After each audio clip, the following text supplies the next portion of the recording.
Hey, Xander. Hey, Grant. This nut's not even tight. That explains why the thing was going bouncy. And this nut wasn't nearly as bad. But it's still But fucking... it's still a little worn. So what nut you have on there now? Nah, that's the one for the bushing. Oh. That's the top. Oh. Oh, yeah. It seems like this side was kind of molested during class, Grant. I mean, that's not even tight. That connector, I breathed on it, it broke. Sounds like Rust Bucket Revival strikes again. Womp womp. All right, Xander, what's the plan over here, Stan? Luckily, I didn't even need the spring compressor to take it apart. Yeah, because it was looser than... Shut up.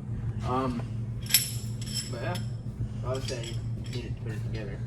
Yep. Boing boing time.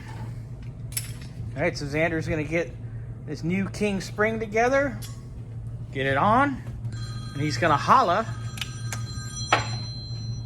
when it's time. After I fetch a 19. Fetch. All right, Xander, so give me a full explanation on what's been going on here. Well, one of the old bearings blew apart, and that's because you had, when you put the, whatever this, I don't know if it's poly or not, but when you put that thing on there, you left the old bottom off.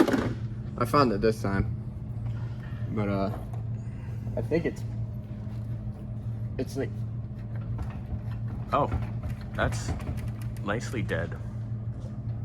Wow. Yeah, I shouldn't be able to push that down.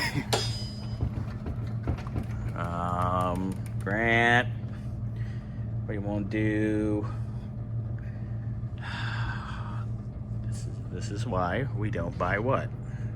junkyard parts. Junkyard suspension parts. Ay.